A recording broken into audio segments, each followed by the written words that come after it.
Olá, meus irmãos, que a paz de Deus esteja com todos nós. Hoje é um dia de festa, um dia de comemoração, um dia que nós estamos completando 15 anos de dedicação à causa espírita, ao espiritismo, né?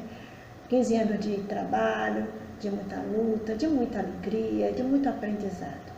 E hoje vamos ter também o nosso irmão Ivan César, um companheiro de longas datas, na Casa Espírita, nesta Casa Espírita, né, que tem sempre estado disponível para fazer o seu trabalho doutrinário. Muito obrigado, meu irmão. Mas, para começar o nosso trabalho, vamos ouvir o nosso irmão, Francisco Cândido Xavier. Oração nossa. Senhor, ensina-nos a orar sem esquecer o trabalho, a dar sem olhar a quem, a servir sem perguntar até quando, a sofrer sem magoar, seja quem for, a progredir sem perder a simplicidade, a semear o bem sem pensar nos resultados, a desculpar sem condições, a marchar para a frente sem contar os obstáculos, a ver sem malícia, a escutar sem corromper os assuntos, a falar sem ferir, a compreender o próximo sem exigir entendimento, a respeitar os semelhantes sem reclamar consideração, a dar o melhor de nós, além da execução do próprio dever, sem cobrar taxas de reconhecimento. Senhor, fortalece em nós a paciência para com as dificuldades dos outros, assim como precisamos da paciência dos outros para com as nossas próprias dificuldades. Ajuda-nos para que a ninguém façamos aquilo que não desejamos para nós. Auxilia-nos, sobretudo, a reconhecer que a nossa felicidade mais alta será, invariavelmente, aquela de cumprir teus desígnios, onde e como queiras, hoje, agora e sempre.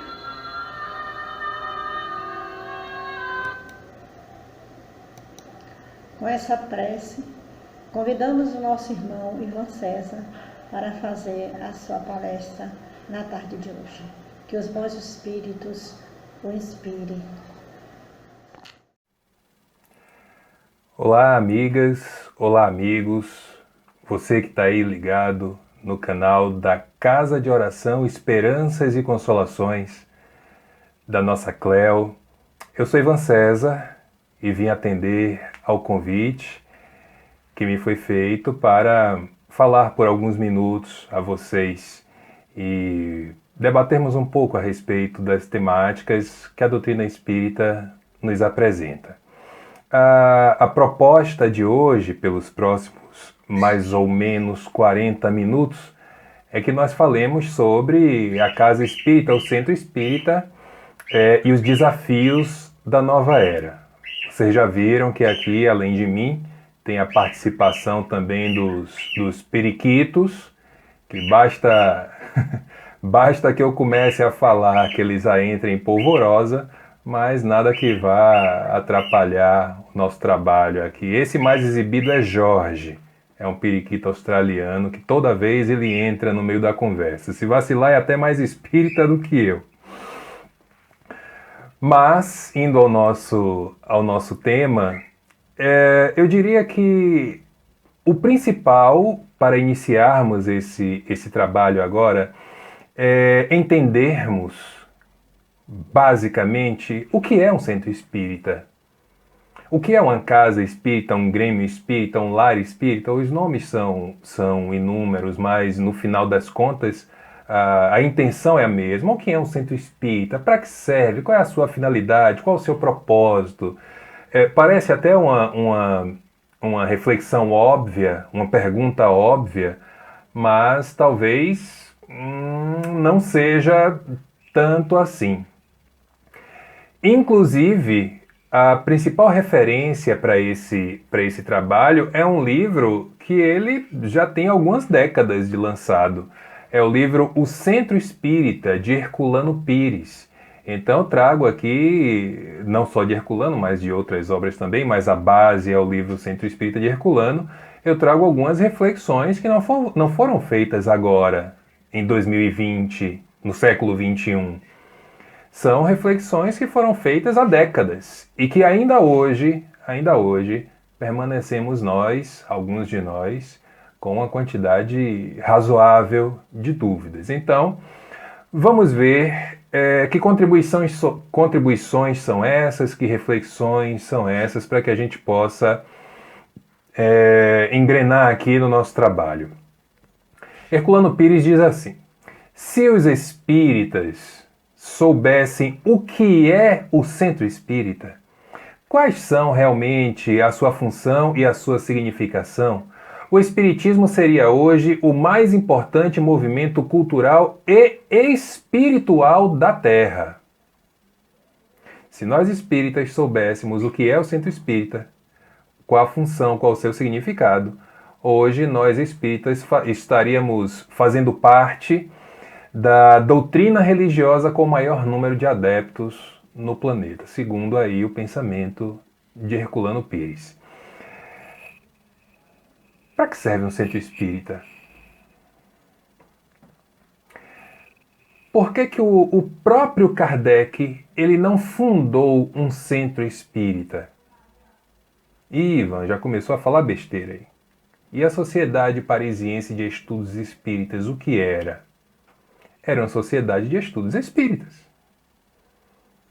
que acolhia, quando era necessário, uma ou outra pessoa ali que chegava em busca de notícias de quem quer que seja. Quando Kardec entendia que era que tinha ali uma razão a ser levada em consideração, ele inclusive fazia evocações dos espíritos lá nos textos de O Céu e o Inferno, nos textos da Revista Espírita, há inúmeras, mas se a gente for pensar na estrutura de centro espírita, principalmente a estrutura de centro espírita brasileira, nem Kardec fundou centro espírita.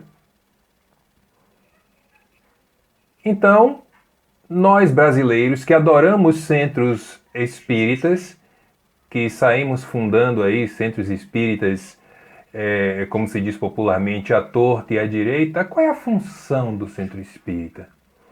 Porque eu, em pleno século XXI, em pleno 2020, quase 2021, ainda me deparo com casas espíritas, que tem o nome lá na fachada, casa espírita, mas que, por exemplo, não tem reunião doutrinária, mas tem reunião mediúnica, e muitas vezes reunião mediúnica aberta ao público. Casas espíritas que funcionam única e exclusivamente para as chamadas reuniões de cura. É essa a função do centro espírita? Não sei.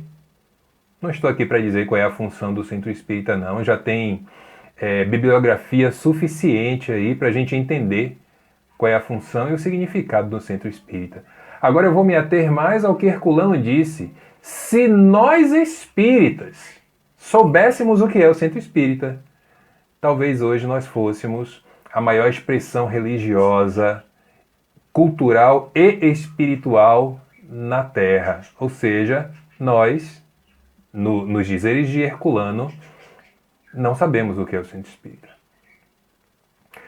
Muitas pessoas fazem das casas espíritas casas particulares. Aqui funciona do jeito que eu quero. Ou quando não tem coragem de dizer que é do jeito que essa pessoa quer, não, aqui é como o mentor quer. O mentor está dizendo, o irmão tal, a irmã tal, está dizendo que tem que ser assim. Eu posso garantir a vocês que na maioria das questões administrativas, os benfeitores da casa não se envolvem. Por quê? Porque nós, os diretores, deveríamos ser os responsáveis. Mas aí, para dar uma validação mais importante, aquilo que você quer mudar, você coloca o nome do mentor na história. Porque o mentor não vai aparecer para dizer que ele não falou nada disso. E se aparecer para falar, vai ser por um outro médium, por uma outra médium. E aí a pessoa que quis a sua opinião validada logo vai dizer assim, como normalmente o presidente da instituição vai dizer assim, tá vendo aí, ó, isso é obsessão. Vamos em frente. O Centro Espírita, basicamente, é a célula de disseminação do Espiritismo e do congraçamento dos seus adeptos. É onde os espíritas se encontram e se reconhecem. Para quê? Para disseminar o Espiritismo. Quando você faz a chamada reunião de cura, eu acho interessante esses termos, né? Eu fico me perguntando o que seria uma reunião de cura.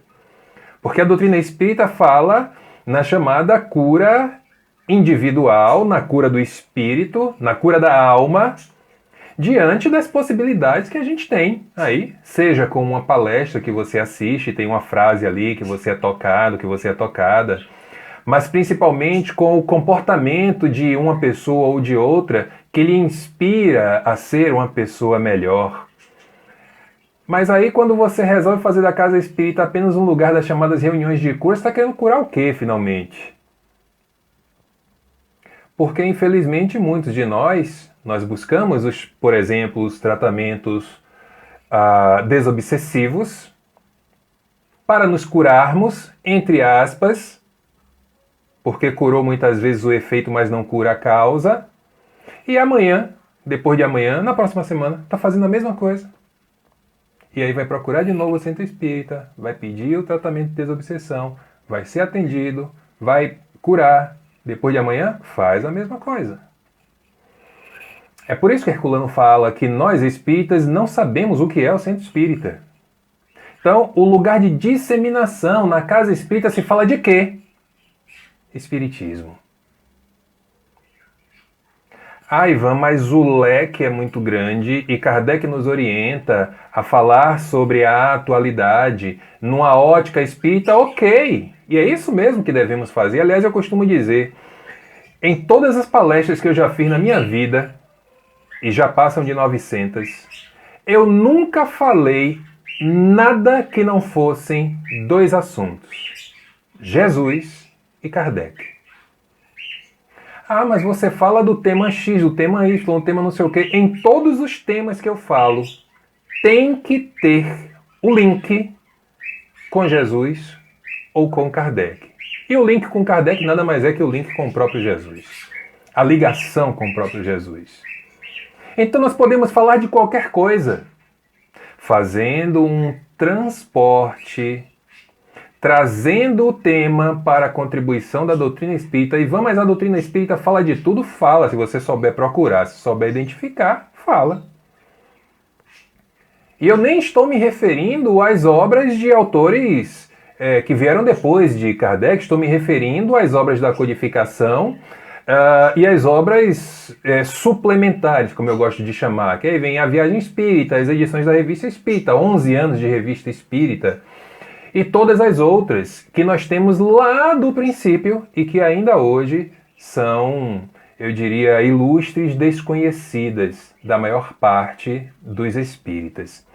Emmanuel diz assim: o Centro Espírita é uma escola onde podemos aprender e ensinar, plantar o bem e recolher-lhe as graças, aprimorar-nos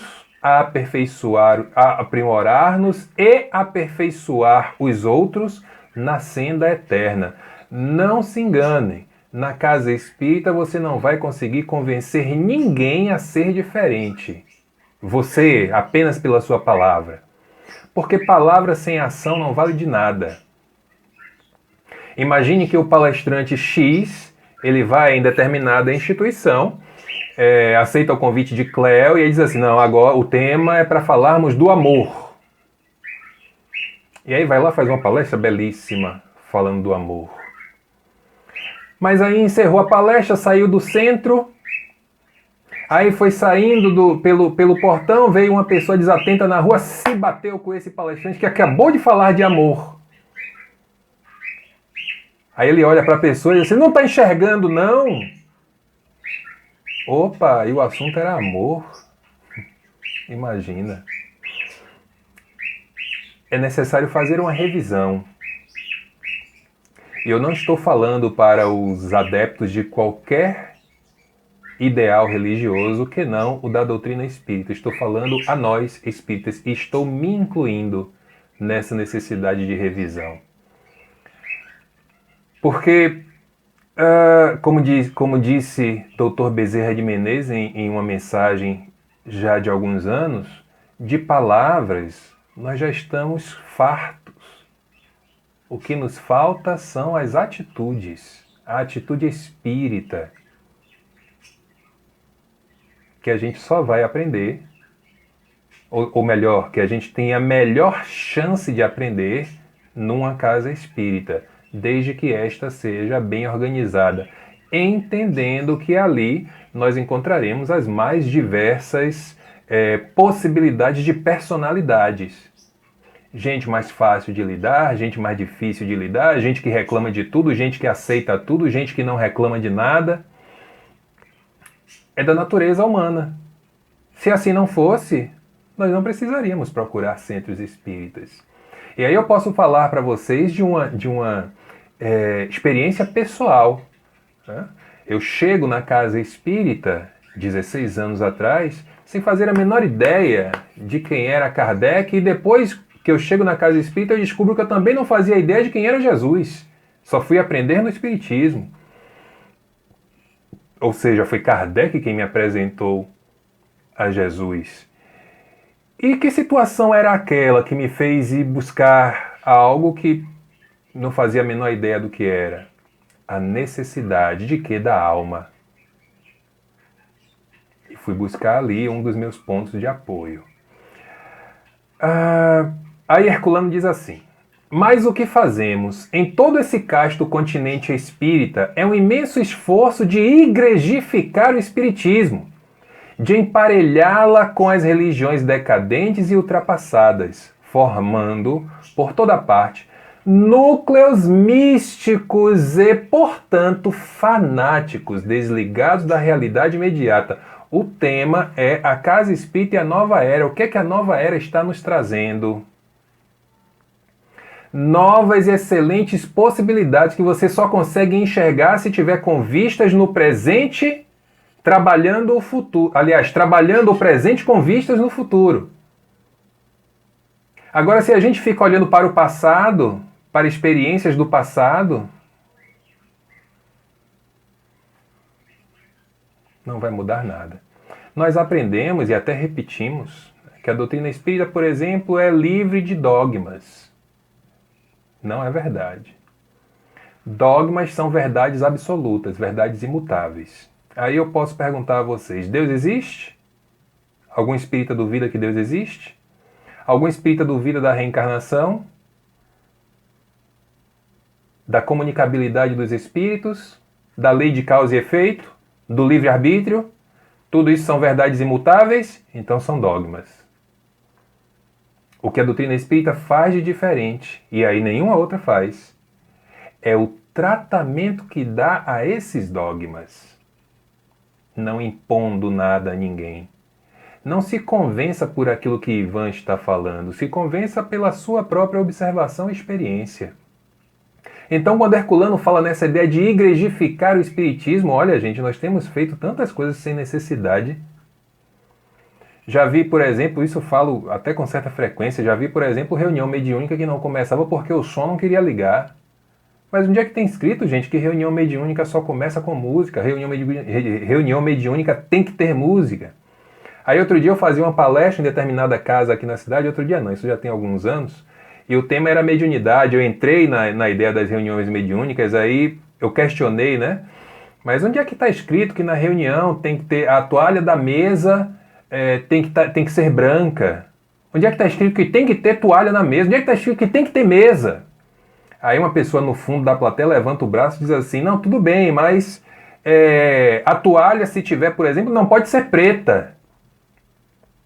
Ué, mas por que não pode ser preta? Ah, por causa da circulação das energias que pode afetar tal. E aí deu lá a justificativa dele. Esperei calmamente ele fazer a sua explicação e no final questionei: tudo bem, a toalha da mesa não pode ser preta, Mas e se a minha pele for preta, como é que eu faço? Ou o negro não participa de reunião mediúnica? Essa ideia de igrejificar que Herculano fala é dessas coisas que não fazem o menor sentido. E nós escutamos e ao invés de questionarmos, repetimos. E aí formam, como ele diz, esses núcleos místicos e fanáticos. A pessoa que vai dar o passe no outro, e aí termina o passe, olha para a cara do paciente, assim, mas você não sabe que espírito maravilhoso estava aqui, assim, assado. Ô, gente, não é disso que a pessoa quer saber, não. A pessoa quer ir lá tomar seu passe, se sentir melhor e ir embora. E Deus queira que ela saia se sentindo melhor mesmo, porque pode acontecer de sair se sentindo pior. Passe mal aplicado é arriscado. Sem conhecer técnicas, sem saber o que está fazendo, isso é um problema. Para ficar mais claro para a gente, lembre aí do filme Nosso Lar, quando o André Luiz foi dar um passe na recém-desencarnada, quase que ele mata a mulher de novo, ele ia matar a morta. Cuidado. Então, os núcleos místicos que acham que tudo e absolutamente tudo é mediunidade, a pessoa não pode sentir uma dor de cabeça. Núcleos que agora, na pandemia, estão em polvorosa porque não está tendo reunião mediúnica. Meu Deus, e agora o que é que eu vou fazer sem os espíritos? E porque precisam de mim? Acham mesmo? Casas espíritas que estão desesperadas, retomando atividades, e aqui vai uma crítica mesmo, retomando atividades mediúnicas, porque não pode ficar sem aquela reunião, em plena pandemia de um vírus mortal. Só no Brasil, só para falar daquilo que é oficial, são mais de 140 mil mortos, e a gente sabe que a realidade não é essa, é muito maior que isso, 3, 4 vezes maior. E a gente fica nesse núcleo místico. E a nova moda que tem agora? Não, é porque aqui na nossa casa espírita, nós resolvemos investir nas terapias integrativas. E o que são terapias integrativas? Aí é uma variedade, né? Reiki, cromoterapia, acupuntura, e aí uma série de possibilidades. Ok, tudo certo. Não tem o menor motivo para eu desqualificar qualquer uma dessas possibilidades aqui. A única pergunta que eu faço é, isso é espírita? Isso é a prática espírita? Eu não vou nem entrar aqui no que há muitas vezes por trás desse chamado abrir de leque terapêutico. Não vou nem entrar nesse porém. Aí alguns amigos, quando me ouvem falar essas coisas, e vem cá, Ivan, e finalmente você vai abrir uma casa espírita quando? Eu, no que depender de mim, não vou abrir. Não penso nisso, não acho que esteja, não está no meu planejamento. Para que outra casa espírita? Para daí a um tempo a gente fazer as mesmas coisas que já têm sido feitas por aí? Enfim. A casa espírita, ela tem como finalidade, principalmente nessa nova era... Ô, gente, eu vou pedir desculpa a vocês, eu estou vendo que a minha luz auxiliar aqui, ela está dando uma pequena baixada na sua luminosidade, então pode ser que vocês já estejam sentindo os efeitos aí de um pouco de sombra, uma luz não muito interessante, principalmente para esses trabalhos audiovisuais. Então, como eu já estou aqui mais da metade do trabalho, eu vou seguir do jeito que está. Depois eu vou tentar dar uma corrigida aqui no brilho, mas o importante é que acredito que não vai trazer nenhum empecilho para a gente continuar, não. Mas vamos em frente. Finalidade da casa espírita, ela é agente de mudança.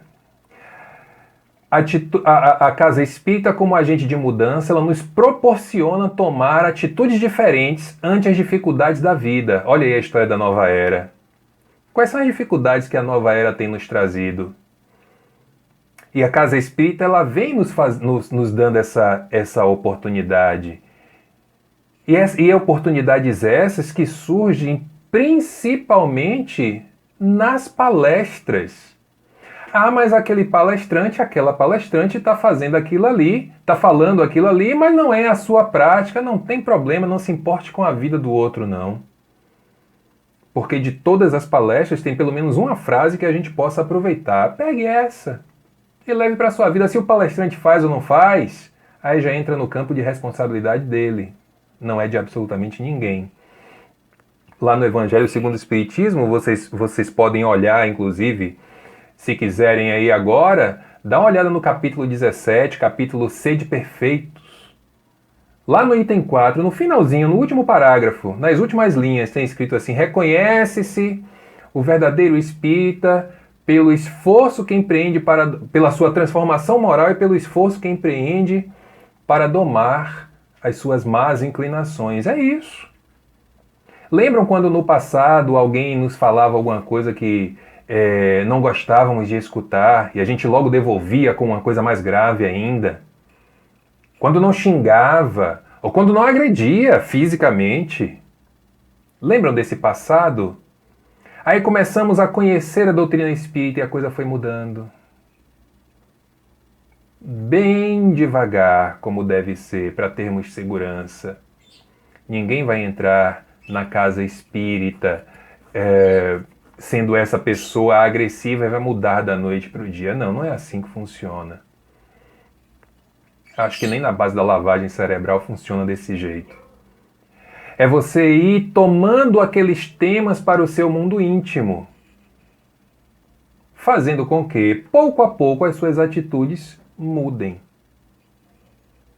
Eu agradeço muito de ter escutado a orientação de uma médica e de uma psicóloga e ter buscado uma religião, que até aquele instante, 16 anos atrás, eu não tinha nenhum tipo de vínculo com nenhuma expressão religiosa. E aí chego na doutrina espírita. E o processo de mudança, que começou, como disse, há quase 2 décadas, ele continua, ele tem de ser constante. Tem de ser, digo mais, ele tem de ser constante e diário, porque situações acontecem todos os dias. A finalidade da Casa Espírita também é a finalidade de divulgação da doutrina. Aí eu faço um comparativo. Precisamos atentar para essas questões. Divulgação da doutrina e versus fidelidade à doutrina. O que é que tem sido divulgado nas casas espíritas? É efetivamente espiritismo? Ou temos soltado aí temas que não têm relação nenhuma com a doutrina espírita? E a pessoa, lembra que eu disse agora há pouco que a gente pode pegar qualquer tema e fazer ali uma ligação com o espiritismo, mas há lugares que essa ligação ela não é feita e fica por isso mesmo. Hoje está uma febre, e eu já soube que não é apenas aqui em nossa cidade, é em outras cidades do país também, está uma febre do linguajar difícil. Você vai assistir a uma palestra, entra sem saber sobre o assunto e sai sabendo menos ainda. Por quê? Porque o palestrante quer falar bonito. Quer falar palavras que a gente só usa quando abre o dicionário e lê. Para quê? Para que serve isso? Qual é a ideia de você fazer uma palestra, e aí independe da quantidade de pessoas no público, para falar coisa que se alguém alcançar, será uma minoria da plateia? É assim que a gente vai se preparar para a nova era? É assim que aquele trecho da Gênese, lá no final do livro, quando fala na geração nova, é assim que a gente vai se preparar para esse pessoal aí, para essas crianças que estão reencarnando, que já reencarnaram e continuam reencarnando? É dessa forma que vamos facilitar a compreensão da doutrina espírita, porque entendo que o trabalho do palestrante primordial é facilitar o entendimento do assunto sob a ótica espírita. Porque se fosse apenas para a pessoa ler, bastava pegar o Evangelho, o Livro dos Espíritos, o Livro dos Médiuns, ler a codificação, ler, já está ali. O nosso papel, enquanto palestrante, creio eu, é facilitar aquele tema para todos os tipos de inteligência possíveis na plateia. Se você falar simples, todo mundo vai entender. Agora, se você resolve começar a falar palavras que só no dicionário buscar, talvez nem você que está falando saiba o que significa, mas como acha uma palavra bonitinha e para mostrar que tem conhecimento, aí vai e fala de maneira que não alcança a todos. Lá em A Gênese, a gente vai ver assim: pelo seu poder moralizador, por suas tendências progressistas, olha só, e eu coloco progressistas em caixa alta, em negrito, em letras garrafais. Pelo seu poder moralizador, por suas tendências progressistas, ou seja, de progresso, de progredir, de abandonar o passado e tê-lo apenas como experiência para determinada época, pela amplitude de suas vistas, pela generalidade das questões que abrange, o Espiritismo é mais apto do que qualquer outra doutrina a secundar o movimento de regeneração. E quem de nós aqui não sabe que o movimento de regeneração é desse planeta novo que nós estamos acompanhando a mudança? Isso está lá em A Gênese, capítulo 18, que é o capítulo da geração nova. Ou seja, sabe aquela roupa velha que nós compramos em uma promoção da Barroquinha? Promoção da Barroquinha é bom, hein? 10 anos atrás. Que aquela época, 10 anos atrás, era moda, era tendência. O tempo passou, nós usamos algumas vezes, lavamos, ela foi começando a desbotar, mas eu gosto muito dessa roupa. Aí comecei a notar que apareceu ali um furinho ou outro. Eu aí engordei, aquela roupa ela não tem mais como ser esticada, porque já esticou tudo. E a roupa não nos serve mais. Na época em que você comprou, que era a sua roupa preferida, você usou bastante dela. Mas hoje não serve mais. O que é que você precisa fazer? Abandonar. Se ela servir para aplacar o frio de quem quer que seja, entregue, mas se não servir, se tiver se tornado apenas um pedaço de pano velho, um trapo, jogue fora, não serve mais. Você vai ter na lembrança que em dada ocasião, em um aniversário que você foi, você estava vestindo aquela roupa que você comprou, que era uma roupa que você adorava, tal, ficou no passado. No presente precisamos de roupas novas. E como diz o texto da Gênese, só conseguimos roupas novas se tivermos vistas ao progresso. Porque senão a gente fica preso no passado. É necessário tomar cuidado com as concessões perigosas. Até já falei um pouco sobre isso. Quando eu coloco assim, processos alternativos de tratamento e cura, que são introduzidos na casa espírita.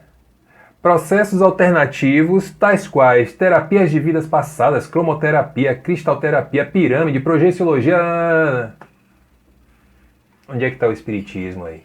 Aliás, para quem não sabe, a projeciologia é eu vou chamar de ciência, né, porque tem um campo de estudo, que foi fundada por ninguém menos que Valdo Vieira. Valdo, companheiro, parceiro de Chico Xavier durante tantos anos, abandonou a doutrina espírita e fundou a projeciologia, que tem como uma das suas ramificações a chamada conscienciologia. Aí você vai ver o que é que eles estão dizendo lá. Gente, é tudo da doutrina espírita, com outros nomes. Vez que outra alguém me manda mensagem perguntando: Ivan, o que é que você acha da apometria? Espírita perguntando, né? O que é que você acha da apometria? Normalmente eu digo assim, é apenas um nome difícil para o desdobramento. Só isso. Não, mas porque a viagem astral, porque a apometria, porque o deslocamento não sei de quê. Ah, espíritas. Desdobramento. Expansão da alma.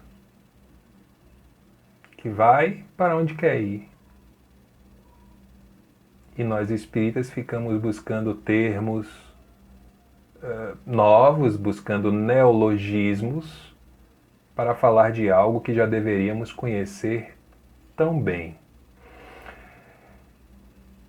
Finalidade da casa espírita. Aí para esse trecho, que é o trecho final do nosso trabalho,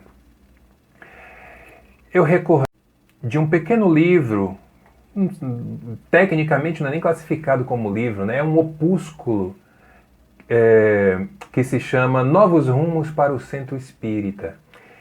Esse livreto, esse opúsculo, ele é baseado em uma palestra que foi feita por Divaldo Franco, salvo engano, no ano de 1988, na Casa de Oração Bezerra de Menezes, a COBEM, que fica em Brotas. E ele apresenta nessa palestra o que se entendeu mais tarde como a tríade de Joana de Ângeles para a casa espírita, quando ela fala em espiritizar, qualificar e humanizar. Então a finalidade primaz de uma casa espírita é espiritizar. Que nos dias de hoje eu posso dizer a vocês, é apresentar o espiritismo a quem? Aos espíritas. Que muitas vezes conhece o espiritismo apenas de ouvir falar, ou do comentário que alguém fez, ou de algum romance que leu, mas nunca se colocou à disposição da leitura da codificação espírita para entender, para ter a base. Porque se você não conhece a codificação, nem a base espírita você tem. E quando eu falo conhecer, eu não estou aqui querendo me referindo a letrados, não. O que é que você é? Eu sou mestre em espiritismo. Não existe isso. Conhecer a base, ler quando for possível. Se não souber ler, pergunta a alguma outra pessoa que seja da sua confiança. Na própria casa espírita, ouvindo as palestras, vai ali tentando absorver aqueles conteúdos e aí você começa a ter a base. E parta depois para outras contribuições. A gente tem aí mais de 400 obras de Chico Xavier, quase 300 obras de Divaldo Franco, as obras de Ivone Pereira, as obras de Zilda Gama, outros tantos autores, tem uma infinidade. Para quê? Para ensinar, para apresentar o espiritismo ao espírita. Qualificar. Aí eu traduzi esse qualificar de Joana de Ângeles como a necessidade de se evitar o aventureirismo. Querem ver uma outra coisa que até pouco tempo antes da pandemia estava muito em moda nas casas espíritas? Aquele momento de meditação. Maravilha! Para quem sabe fazer. E para quem não sabe, muitas vezes chega a ser ridículo. Uma vez eu fui fazer uma palestra em uma instituição e aí eu tenho por hábito chegar pelo menos 15 minutos antes da palestra começar. E aí eu cheguei nessa casa, nesse dia o pessoal estava fazendo ali uma espécie de leitura do Evangelho. Encerrada a leitura do Evangelho, faltavam alguns poucos minutos, 2, 3 minutos para começar a palestra. A pessoa que encerrou o Evangelho, ela chama a outra, cadê fulano de tal? Tá aí, tá. E do nada sai uma mulher de uma sala, toma o microfone e faz assim, vamos lá, gente, vamos nos concentrar que agora é o nosso momento de meditação. Fecha os olhos, faz assim, nossa! E é assim que funciona, é? Tudo isso, porque nos falta a base. E aí a pessoa chega ali e fala umas 3 ou 4 palavras desconexas, repetindo essas palavras como se fosse um mantra, que é uma contribuição indiana, e acha que o trabalho está feito, está todo mundo alegre e satisfeito, pronto para a palestra. Eu me esforço para acreditar que aquilo tem alguma utilidade, porque olhando a grosso modo, para mim pelo menos, utilidade zero. E no final das contas, meus amigos, minhas amigas, para fechar a tríade de Joana, que já falamos de espiritizar, já falamos de qualificar e agora, por fim, humanizar. Voltar reaprender ou aprender para alguns a ser gente, a ser simples. Talvez esse, no nosso contexto atual, seja o principal trabalho, a principal contribuição da casa espírita para a nova era. Aprender a ser gente. O que é ser gente? Olhar o outro como um ser, olhar o outro e a nós mesmos como seres humanos, que temos inúmeras virtudes, mas que também temos ainda inúmeros vícios. A casa espírita é o lugar de voltar, de aprender a ser gente, porque dificilmente você vai ter condição moral de apontar o erro do outro, porque na maioria das vezes são erros que você também comete. Aí nós nos colocamos na direção do trabalho de empatia. Se coloque no lugar da pessoa. Uma vez, eu posso até chamar isso de uma espécie de tragédia. Eu estava em uma palestra, na verdade não era nem uma palestra, né? É um trabalho, é uma proposta diferente, uma proposta interativa, uma quantidade razoável de pessoas, mas você passava o seu conteúdo ao tempo que dava oportunidade para as pessoas comentarem. E aí eu notei que tinha uma moça sentada um pouco mais na frente, ela passou o tempo todo calada, com uma expressão um pouco mais pesada, né? Pesada não no sentido de sisuda, mas um pouco triste, uma expressão triste. E aí, pouco antes de encerrar o trabalho, ela levantou a mão. Eu cedi a palavra a ela. Eu não recordo o que foi que eu falei, eu sei que ela disse assim: olha, Ivan, tem alguns dias que eu acabei de perder o meu filho assassinado. Fui procurar uma casa espírita, falou o nome da casa espírita, e me disse que lá naquela casa espírita, logo após a morte do seu filho, imagine, eu estou falando de uma mãe que havia perdido o filho, assassinado. Ela foi na casa espírita, procurou ajuda e a primeira coisa que disseram a ela: você é espírita? Eu sou, então por que você está chorando? Eu disse: como? Eles não queriam que eu chorasse porque eu sou espírita, então eu tenho que acreditar na existência da alma, na imortalidade da alma. Eu disse: não, peraí, calma. Você deve ter entendido errado. Ou você foi em alguma outra instituição que de espírita só tinha um nome? Porque isso não pode ser da casa espírita. Infelizmente, minhas amigas e meus amigos, pode. Porque quando eu disse a ela que devia ter acontecido alguma coisa errada, na verdade eu não estava tentando convencê-la de que havia algo errado. Eu estava tentando convencer a mim mesmo, porque isso eu não consigo compreender. Isso não entra na minha cabeça. Isso é um absurdo de uma gravidade sem tamanho. Por isso a proposta do humanizar, aprender, reaprender a ser humano. E para a gente encerrar o nosso trabalho, eu trago aqui um trecho que está no livro Obras Póstumas, quando nos é dito assim: somente o Espiritismo bem entendido e bem compreendido pode tornar-se, conforme disseram os Espíritos, a grande alavanca da transformação da humanidade. A transformação da humanidade está acontecendo. Olha aí a nova era chegando. Somente o Espiritismo bem entendido e bem compreendido. Ora, se nós espíritas estamos tendo tantas dificuldades para entender, para compreender e, acima de tudo, para praticar o Espiritismo, quem é que vai fazer isso? Então é hora de assumirmos as nossas responsabilidades pessoais, íntimas em primeiro momento, e depois sociais e coletivas. Facilite a sua vida, facilite a vida do outro. Você que está do outro lado aí é palestrante, fale simples.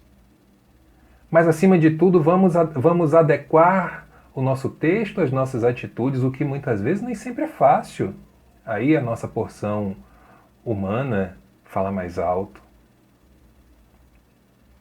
Mas e se nós, que somos os divulgadores da doutrina, não nos cobrarmos esse compromisso?